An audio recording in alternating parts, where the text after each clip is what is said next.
right, the president tweeting again, but this one had a little bit more impact here. The president referring to the debate back and forth of the GOP healthcare plan. If Republican senators are unable to pass what they are working on now, they should immediately repeal and then replace at a later date. Now, I can swear that's what my next guest was talking about when he was last here a few days ago. I'm talking about Kentucky Republican Senator Rand Paul. Senator, good to have you. I imagine he's heeding that call. Well, you know, he and I have discussed it, and I think he's open to it. And I think we're at an impasse. You know, the bill we have isn't really repealing Obamacare, but now it's being sweetened up with a lot of federal spending. And that's in the context of a $500 billion deficit. Next year, the predictions are that we're going to have a $1 trillion deficit.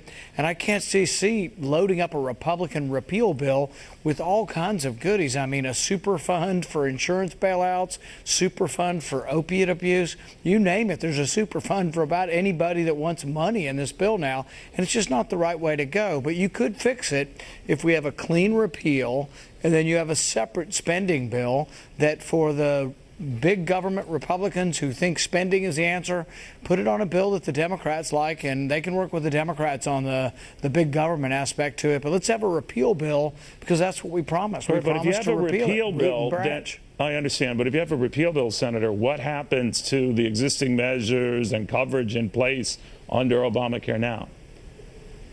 I think what we do is we try to honor our promise to repeal it, and we'd repeal as much as we can get votes to repeal.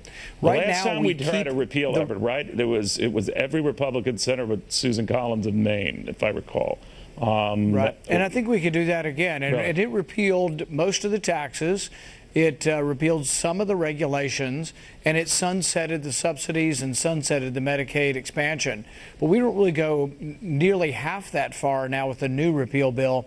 In fact, the new repeal bill, at the last time I was notified, has an insurance bailout fund. It was $110 billion. They now have increased it to $180 billion. We were at $2 billion for opioid abuse. Now we're at $45 billion. My understanding from talking to people, we appropriated money last year for opioid abuse. They haven't spent what we appropriated last year. They cannot yet figure out where to spend the money, and now we're going to have a super fund. So, I mean, this has gotten crazy. I think if we separate the bills, let's just honor our promise. Let's repeal Obamacare. It's very complicated to fix it.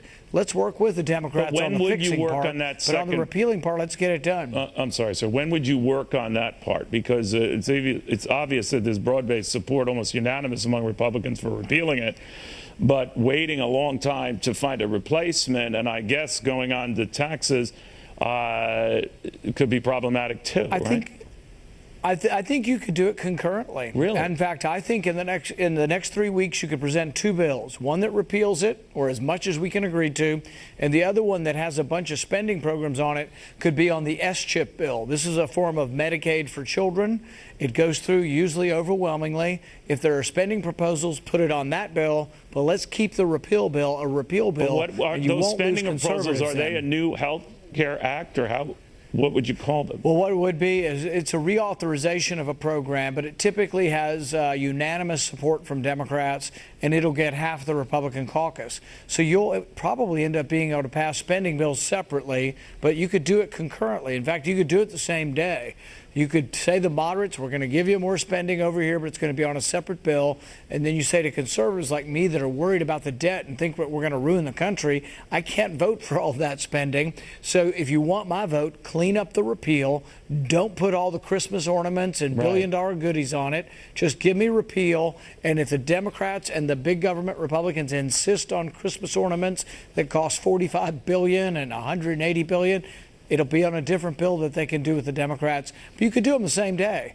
And then well, you could. I don't know. A lot of stuff that seems easy, Senator, doesn't happen. But the one thing I did have to, what would happen then to all the taxes in the Affordable Care Act? Because one of your colleagues, actually several, have talked about hanging on to the 3.8% surtax on rich folks. All that would go under your plan, right? They need to go back and listen to themselves. They all ran for office. Virtually everyone in the Senate ran and said repeatedly they were for repeal repealing Obamacare. They didn't say they were repealing half of it or some of it, except for some of the taxes. They said they were for repealing it. And so people at home need to give them an earful. And I'm hoping over the next week they will get an earful. Why aren't you doing what you promised? And so we're hearing from the left. We need to hear again from the Tea Party movement and the right and let people know we want them to honor their promise. You know, in the meantime, all this time we wasted, right? Yeah, no, we'll still get there. I'm actually still optimistic, believe it or not, that something's going to happen. And I think the president is too. And I think if the president pushes the Was he bitter? Was he angry when you talked to him? No, we had a great conversation, and I think he wants the same things I want. I think he has a conservative vision for the country. But this is what he originally wanted to do. He originally wanted to do this, right? So I imagine he was a little upset. Yeah, and it's similar to what I want to do. I wanted to do repeal and replace, but always in separate bills. I remember. And I think we were talking past each other, but separate bills makes it easier logistically to pass the repeal bill. But if you load up the repeal bill with a lot of federal spending, and it worries people like me who already see the deficit going to $1 trillion next year. All right. Senator Rand Paul, thank you very much on this very busy news day. And you contribute a lot to that news yourself. Thank you, sir. Very good seeing you.